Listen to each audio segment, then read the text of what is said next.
Mesdames et messieurs, soyez les bienvenus sur Télé Djibouti pour cette nouvelle édition de votre journal de 15 heures. Voici les titres. Environ 9200 élèves se sont présentés aujourd'hui aux épreuves du BEF décentralisé.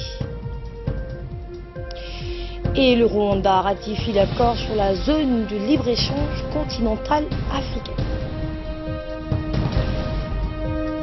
Bonjour et merci de nous accueillir chez vous. Nous entamons cette édition par ce message de condoléances du président de la République à son homologue ougandais.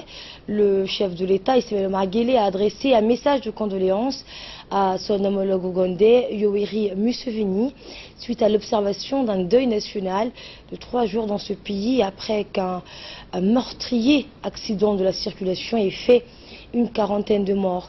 Dans son message, le président de la République a exprimé sa solidarité et sa compassion à son homologue ougandais et toute sa sympathie aux familles, proches et amis des victimes de ce terrible accident. Le président Guelleh a en outre formulé ses vœux de prompt rétablissement aux blessés, précisant que le peuple et le gouvernement de Djibouti se joignaient à lui pour faire part de leur soutien et amitié à la nation sœur ougandaise dans cette difficile épreuve. Sous la présidence du député Jelma Kemousseare, la commission des finances et de l'économie générale s'est réunie ce lundi afin d'examiner le projet de loi d'adoption des comptes financiers de l'imprimerie nationale de Djibouti pour l'exercice 2015. Le gouvernement a été représenté par le ministre délégué au commerce, M. Abdi Youssef Sougué. Monsieur le ministre de la Communication et chargé des postes et des télécommunications, accompagné du président du conseil d'administration et de l'agent comptable. Le compte financier de l'imprimerie nationale arrêté au 31 décembre 2015 ont été approuvés par le conseil d'administration et se présentent comme suit. En produit 304 553 1646 francs, en charge 588 188 306 francs, et soit un résultat net déficitaire de 283 434 660 francs. Le ministre a exprimé que l'imprimerie nationale de Djibouti était confrontée en 2015 à des problèmes majeurs qui sont dus à des différents paramètres, notamment au non-renouvellement de ces machines et au non-respect de son droit d'exclusivité qui est l'impression des documents officiels ainsi que la publication des dossiers émanant des services d'État ou des organismes placés sous sa tutelle. En 2017, le président de la République a entièrement rééquipé l'imprimerie nationale. Il a ajouté que les résultats escomptés se manifesteront sur les prochains exercices. Les parlementaires ont fait part au ministre que la Commission a remarqué un laisser-aller pour les établissements publics et pour cette raison, ils ont dressé une liste de recommandations pour tous les établissements publics. Ils ont observé entre autres le retard de la transmission de comptes financiers, le strict respect de la loi cadre et portant définition et gestion des établissements publics, le respect de la feuille de route tracée par le président de la République pour chaque département. Au terme de la réunion, les commissaires ont émis un avis favorable avec les amendements et ont transmis le projet de loi pour adoption lors de la séance publique de l'Assemblée nationale. Autre réunion de la commission des affaires étrangères cette fois, sous la présidence du député Abdelrahman Awale Yassine, la commission des affaires étrangères s'est réunie ce lundi. Le gouvernement était représenté par le ministre de l'économie et des finances, Ilyas Moussa Douale, lequel est accompagné de plusieurs au cadre de son département. L'ordre du jour de cette séance a porté sur l'examen de 3 projets de loi, à savoir le projet de loi numéro 220 de l'année 2018 portant adhésion et ratification de statut du Fonds Africa 50, le projet de loi numéro 10 de l'année 2018 portant ratification de l'accord de prêt signé entre la République de Djibouti et le Fonds koweïtien pour le développement économique arabe, et enfin le projet de loi numéro 11 de l'année 2018 portant ratification de l'accord sur l'encouragement et la réciproque des investissements entre la République de Djibouti et la République de Turquie. Et après un débat instructif et riche, les commissaires ont donné leur avis favorable quant à l'adoption de ces 3 projets lors de la prochaine séance publique. Opération de distribution de vivres en ce 12e jour du mois béni du Ramadan. Le ministre de la Santé, le Dr Jamal Mioki, a procédé à la distribution des vivres au cours d'une cérémonie qui s'est déroulée dans l'enceinte de son département. Les denrées alimentaires constituées de sacs de riz, de sacs de sucre, de farine, d'huile et des dattes ont été remises à une centaine d'agents du département de la santé n'ayant pas de gros revenus ou dont les salaires sont jugés faibles. Une attention particulière a été également accordée au personnel sinistré du ministère de la Santé qui ont les demeures ont subi des dommages lors du passage du cyclone Sarraj. Brancardiers, femmes de ménage, gardiens ou encore manœuvres ont bénéficié de cette gracieuse donation. Une noble cause à laquelle auront participé tous les directeurs, les cadres et les employés les mieux lotis du département de la santé pour mutualiser les dons au profit de leurs frères et sœurs disposant de faibles revenus. Le mois du Ramadan étant par excellence un mois de partage et de générosité, le ministre de la Santé s'est déclaré satisfait de cette action de solidarité. Celle-ci est la manifestation d'un élan de solidarité et de bienveillance à l'égard du personnel le moins lotier. Le ministre de la Santé a par ailleurs indiqué que cette action solidaire s'inscrit dans la droite ligne des recommandations du chef de l'État Ismaël Omar Guelleh qui promeut le raffermissement de la solidarité au sein d'une administration à visage humain, soucieux du bien-être de ses employés. Selon le ministre de la Santé, vous l'entendrez, les opérations de distribution se poursuivront jusqu'au poste de santé le plus éloigné afin de remettre les dotations en main propre à chacun des bénéficiaires qui ont été sélectionnés. Dans un mot prononcé pour la circonstance, le ministre de la Santé, Dr Jamal Mioki, a souligné que ce geste de générosité à l'égard des plus nécessiteux est une obligation morale qui apporte la miséricorde divine et la bénédiction en ce mois béni du Ramadan. Le ministre a par ailleurs souligné qu'une attention particulière a été accordée au personnel de la santé qui ont souffert des dernières intempéries. Écoutons le ministre de la Santé. Et les recommandations du président de la République, nous procédons chaque année de pouvoir octroyer des vivres aux personnes les plus nécessiteuses du ministère de la Santé, c'est-à-dire les personnes qui ont un revenu très faible, telles que les femmes de ménage, les gardiens, les brancardiers, les chauffeurs. Et cela émane du responsable du ministère de la Santé. Tout ce qu'ils ont un peu de moyens aide ceux qui n'ont pas le moyen pendant le mois de Ramadan. Et puis nous avons aussi une partie des gens qui ont eu des problèmes lors de la pluie la semaine dernière. Ainsi, comme vous le voyez, 1000 familles du ministère de la Santé profiteront aujourd'hui, Inch'Allah, de ces vivres que nous allons leur distribuer. Ces vivres sont de la farine, du riz, de l'huile, du sucre et des dattes. Donc cela leur permettra de pouvoir avoir les vivres pendant un mois ou 2 mois, Inch'Allah. Et cela sont les recommandations du président de la République qui, à chaque fois, nous recommande d'être solidaires avec les gens les plus nécessités ou ceux qui ont des ressources faibles. Et Inch'Allah, je pense que ceux qui ont donné et qui ont contribué à cette noble cause, Dieu, Inch'Allah, leur bénéficiera eux aussi de bénédictions, Inch'Allah. Merci beaucoup et Ramadan Karim pour tout le monde.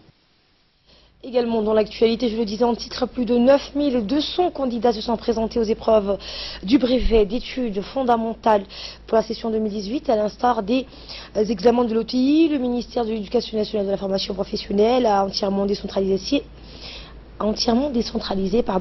les épreuves du BEF sur l'ensemble du territoire national. Et pour nous en parler, Fardous Hussein est avec nous sur ce plateau. Bonjour Fardous. Bonjour Asma. Eh bien, comme vous le dites, 9900 candidats se sont présentés ce matin pour passer le BEF. Cette année, les examens sont donc placés sous le signe de la décentralisation de l'inclusion, puisque les candidats des régions n'ont plus besoin de faire le déplacement dans la capitale pour passer les épreuves et connaître leurs résultats. Ils sont servis dans leur région au plus près de leurs proches. À cette occasion, le ministre de l'Éducation nationale de la formation professionnelle, Moustapha Mohamed Mahmoud, a effectué son déplacement habituel de tournée d'inspection et de supervision dans les centres d'examen de la capitale. Cette délégation, conduite par le ministre, s'est rendue tout d'abord dans le collège Fukuzawa, Sharaf, Humbli, Boulaous et Charlafiko. À chacune des étapes de la visite, le ministre et la maire ont pu observer et juger de la qualité des organisations matérielles des épreuves. Ils ont eu quelques échanges avec les responsables pédagogiques et les chefs des centres pour s'enquérir du bon déroulement de ces examens. Le ministre et la maire ont été donc entièrement satisfaits de la constatation et ont félicité les chefs de centre et des enseignants donc, ainsi que les superviseurs qui assurent le bon déroulement de ces épreuves. Eh bien, Asma, donc, pour ces épreuves du BEF, le ministre de la décentralisation, donc Hamadou Mohamed Aramis, qui s'est rendu successivement dans les régions de l'intérieur, à Lissabé, Diki-Larta, pour s'assurer du bon déroulement de ces épreuves dans les régions de l'intérieur. Le ministre doit poursuivre cette tournée dans les régions de l'intérieur, notamment le nord, à Tadjoura, Obok, dans la journée de demain. Donc c'était aujourd'hui Fardouche. Effectivement, les épreuves d'évaluation dites objectifs terminal d'intégration ou OTI se sont donc déroulées simultanément hier sur l'ensemble du territoire pour les élèves du 5e année. Ainsi à Lissabé, tous les élèves de 5e année de la région d'Ali-Sabillé ont été conviés à concourir aux épreuves de l'OTI sur l'ensemble de la région d'Ali-Sabillé. Quelques 781 élèves y ont pris part. Les épreuves se sont bien déroulées dans l'ensemble de la région. Chefs d'établissement, enseignants et personnel administratif étaient présents à leur poste et ont travaillé avec abnégation durant cette journée. Une délégation conduite par le préfet de la région, Mohamed Ouabri Assoui, comprenant également le président du conseil régional, Omar Ahmed Ouaz, le chargé de la commission des examens de la région d'Ali-Sabillé, l'inspecteur Farah Doualé, s'est rendu dans les centres d'examen de la ville d'Ali-Sabillé. L'inspecteur Farah Doualé a explicité à la presse du déroulement de ces examens. Écoutez. Session 2018. Dans la région d'Ali-Sabillé, cet passage d'OTI s'est très bien déroulé. Au total, 781 candidats se sont présentés dans les différents centres de la région, soit 6 centres. Tous les candidats sont présents et tous les enseignants surveillants sont présents à leur poste. Nous remercions pour l'acheminement des sujets et la sécurisation des sujets le préfet de la région d'Ali-Sabillé, Mohamed Ouabri Assoui, qui n'a ménagé aucun effort pour nous épauler. Et nous remercions également le président du conseil régional, Omar Ahmed Ouaz. Pour la région d'Obok, c'était 314 élèves issus de 13 écoles, pardonnez-moi, à passer les épreuves. Ce sont des élèves des écoles de Alaïli Dada, Andoli,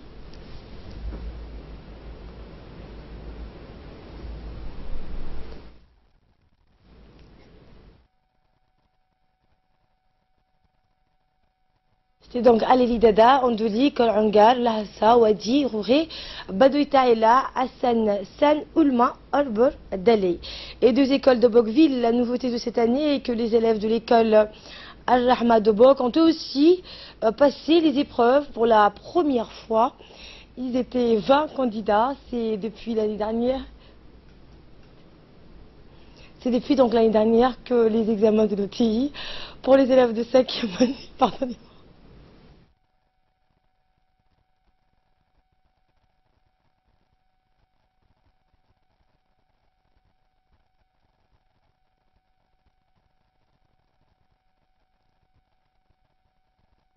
Cette décentralisation est fortement appréciée. Cela signifie que les examens se déroulent dans un environnement proche ou de proximité à la satisfaction des parents.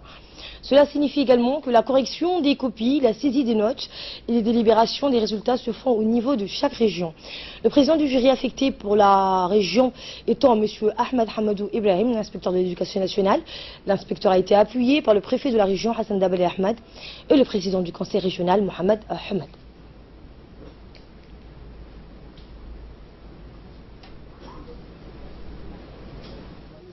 Ont participé, ont passé pour la première fois l'OTI 5e année. Ils étaient pour le moment au nombre de 20 élèves. À cet effet, je remercie Monsieur le préfet de la région et le président du conseil régional pour leur soutien indéfectible pour que cette OTI, cette organisation ait un succès. À Dikil, cette fois, à l'instar du reste du pays, les élèves de 5e année de la région de Dikil ont passé les épreuves de fin de cycle 2, plus connues sous le nom de l'ETI. Au total, quelques 1183 candidats étaient conviés à composer pour subir cette évaluation certificative qui sanctionne la fin de la classe de la 5e année d'études. Comme d'accoutumé, le MENFOP a dépêché un président de jury qui est chargé de superviser toutes les opérations allant de la passation, correction et proclamation des résultats. La région de Dikil comptant 8 centres d'examen a souligné que les autorités locales, avec à sa tête le préfet de la région, Mohamed Cheikhou Hassan, le président du conseil régional, Abdelrahman Younis, l'inspecteur, M. Wassama Omar, les notables et parents d'élèves ont effectué une tournée dans les différents centres d'examen du chef-lieu pour avoir une idée de la bonne organisation et le bon déroulement des épreuves. Même chose pour Tadjoura, à l'instar des autres régions du pays. L'examen de l'OTI, session 2017-2018, s'est déroulé dans la région où les centres d'examen ont ouvert leurs portes à 6h30 du matin. En total, 920 élèves étaient inscrits dans toute la région de Tadjoura. Une délégation conduite par l'adjoint du préfet de la région, M. Habib Jilani, composé du vice-président du conseil régional, Abdou Omar, de l'inspecteur responsable de cet examen et des conseillers pédagogiques du MENFOP. Cette année, la correction de l'examen de l'OTI, la saisie des notes et la proclamation des résultats se sont déroulés sur place au siège de l'inspection régionale.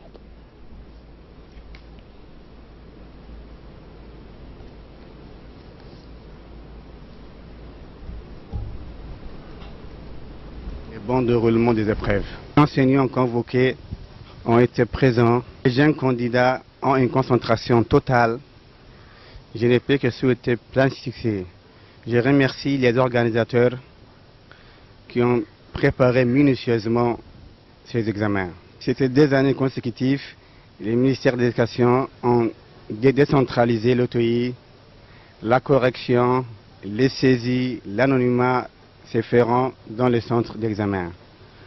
Inch'Allah, le taux de réussite sera élevé. Dans le reste de l'actualité, le secrétariat d'État chargé des affaires sociales en partenariat avec ses différents partenaires techniques a lancé aujourd'hui des opérations de distribution des bons alimentaires et non alimentaires aux sinistrés, donc des inondations dans les 3 guichets de Bel'as du secrétariat d'État aux affaires sociales. Les inondations ont touché également 2 quartiers de la commune de Balbala, à savoir Langobalé et à Pompage. Ces distributions se dérouleront pour une période d'1 semaine au sein des guichets sociaux. Un travail de recensement et d'enquête sur terrain s'effectue parallèlement. Les pluies diluviennes qui ont touché la capitale ont affecté près de 2000 ménages. Les travailleurs sociaux du secrétariat d'État aux affaires sociales étaient présents sur le terrain dans les différents quartiers de la capitale pour identifier et recenser les ménages les plus touchés par cette catastrophe donc naturelle. Les aides se composent d'un lot d'une alimentaire du style, d'aide alimentaire donc d'ustensiles de cuisine, de matelas, de draps et de couvertures notamment. Et vous aurez ces images et l'intervention de Madame Mouna Ousmane Adam, secrétaire d'État aux affaires sociales, dans nos prochaines éditions. Et pour clore l'actualité nationale, suite aux inondations justement qui ont causé beaucoup de dégâts matériels dans notre pays, la société de télécommunications Djibouti Télécom n'a pas été affectée par des vents violents et les orages qui se sont déchaînés sur la capitale et ses périphéries. Le directeur général de Djibouti Télécom, Mohamed Assoué Bouh, a dans une interview mis en exergue hier que la première société de télécommunications n'a pas privé les Djiboutiens d'être connectés avec le reste du monde. Il y a des interruptions des services dans certaines zones, certains quartiers. La situation est redevenue normale donc, à partir donc, du dimanche soir et lundi. Il y a toujours quelques abonnés qui n'ont pas de services dans certains quartiers suite à des dérangements, donc suite aux intempéries. Donc les équipes travaillent. Hier, les équipes me disaient que le taux de dérangement est redevenu à la normale. Donc, ce qui fait qu'ils ont absorbé la majeure partie des dérangements qui étaient causés par les intempéries. Sur le plan régional, puisque nous travaillons aussi, nous, Djibouti Télécom, on travaille sur le plan national, mais également sur le plan régional. Sur le plan régional, donc, la fibre optique qui relie Djibouti à la Somalie était également endommagée à deux endroits, à 58 km de notre frontière et à un autre endroit à 94 km également de notre frontière. Donc en deux points qui étaient situés donc en territoire somalilandais. Nous avons donc porté assistance donc, à notre partenaire somalandais et l'équipe d'Egypte Telecom a colmaté et réparé donc, la panne donc, de la fibre qui était survenue à 54 km de notre frontière. Comme d'ailleurs vous l'avez vu, comme notre État donc, a également donc, porté assistance aux habitants donc, du Somaliland donc, suite aux intempéries et aux énormes dégâts qu'ils ont subis dans cette région. Il y a eu même plusieurs morts d'hommes. Concernant la fibre avec l'Éthiopie, il y a eu également donc, une coupure donc, après donc, Galafi, donc, après la frontière donc, côté d'Ikil, mais le trafic était secouru par la liaison que nous avons avec les Éthiopiens donc, via Galilée. Donc il n'y a pas eu d'interruption des trafics donc, pour notre partenaire Ethio Telecom. Enfin, donc, nous avons donc, vu ensemble comment réactiver le plan de gestion des crises de Djibouti Telecom. C'est un plan qui existait depuis 2010 pour essayer de prévenir donc, dans le futur tout risque donc, dû à une catastrophe naturelle. Et de là, nous passons aux nouvelles régionales à travers le monde. Les textiles traditionnels de la Somalie s'effilochent à mesure que les importations bon marché inondent les marchés, justement. Et pour en parler, Ali Abdullah est avec nous sur ce plateau. Bonjour Ali. Bonjour Asma. Eh bien, effectivement, alors que les importations étrangères bon marché inondent les marchés, l'industrie textile, lui, traditionnelle de la Somalie voisine, est au bord de l'extinction. Peu artisans gardent cependant la tradition en vie alors que les beaux vêtements luttent pour rester à la mode parmi les Somaliens. Comme sur ce temps, Mohamed Nour, un artisan local, dit « Je travaille depuis 21 ans, j'ai appris cette compétence de mon père. Je voudrais continuer à travailler dans cette compétence. » Les vêtements traditionnels donc, ont un ton de gloire dans le pays quand les jeunes et les vieux Somaliens étaient fiers de s'habiller avec des vêtements traditionnels, mais pas maintenant quand les marchés ont été pris en charge par des alternatives importées moins chères. Alors que l'industrie textile locale lutte pour surmonter ces obstacles, le gouvernement ne fait pas grand-chose pour relancer complètement l'artisanat ou inspirer davantage de modèles africains sur le marché locaux. Et le Rwanda a dit, qui est devenu le troisième pays africain à ratifier l'accord sur la zone de libre-échange. Le Rwanda, donc, devenu le troisième pays africain à ratifier l'accord sur la zone de libre-échange continentale africaine, la ZLECA. Les deux premiers pays étaient le Kenya et le Ghana, qui ont soumis des documents de 10 mai. Le Rwanda, cependant, était le premier pays à ratifier le protocole sur la libre circulation des personnes et le passeport africain. Depuis le Ghana et le Kenya, le Premier ministre éthiopien Abiy Ahmed a également déclaré que le gouvernement était prêt à ratifier donc, cet accord et à déposer ses instruments auprès de l'Union africaine. Eh bien, le fait clé sur le pacte commercial historique de l'Afrique, donc l'AFCA, a été signé à Kigali au Rwanda sous le thème « Créer un marché africain ». Si toutes les nations viennent à bord, elle rassemblera 1,2 milliard de personnes. Asma, le produit intérieur brut combiné estimé du pacte est de plus de 2,5 billions de dollars. En termes de pays participants, ce sera le plus grand bloc de libre-échange au monde. Le deuxième cycle de négociation est prévu en décembre 2018. Et en Allemagne, l'extrême droite et antiraciste se font face à Berlin. Effectivement, donc, drapeau allemand à la main, plus de 5000 manifestants du parti d'extrême droite ont défilé dans les rues de Berlin ce dimanche. Ils comptent 90 députés, sont imposés comme le premier parti d'opposition. Un militant d'extrême droite explique: on a l'impression que l'Allemagne est submergée par des problèmes d'intégration. Cette sympathisante également ajoute: je suis là pour dire que les politiciens ne peuvent pas continuer comme ça. L'AfD a fait son entrée au Parlement pour la première fois en septembre dernier en portant un message clair anti-migrants et anti-islam. Pour ses opposants, le parti représente une idéologie raciste du passé et l'ampleur de la contre-manifestation montre à quel point ce parti dénommé l'AfD reste en Allemagne très controversé. Et ce miracle, ce miracle qui s'est produit en Italie, un bébé migrant est né en mer. Effectivement, c'est un petit bébé né samedi sur l'Aquarius, un bateau de sauvetage des migrants en pleine mer entre la Libye et l'Italie. Sa mère faisait partie d'un groupe de 70 personnes qui dérivaient sur des boudins gonflables au large de la Sicile depuis jeudi. Elle a raconté avoir été emprisonnée, frappée et volée en Libye. Son bébé s'appelle Miracle et c'est le 6e enfant né à bord de ce bateau géré par SOS Méditerranée et Médecins sans frontières. Avec le retour d'une météo maritime plus calme, les migrants sont beaucoup plus nombreux depuis 2 semaines maintenant à prendre la mer en direction de l'Europe. Ces 3 derniers jours, la marine italienne dit en avoir recueilli 1800, soit autant que pour le mois d'octobre dernier. Le corps sans vie d'un homme de 27 ans a aussi été repêché. Asma, une autre route de plus en plus empruntée par les migrants, c'est celle de l'Espagne. Ainsi, ce week-end, plus de 500 personnes ont été secourues en mer alors qu'elles avaient embarqué du Maroc vers les côtes de la péninsule arabique.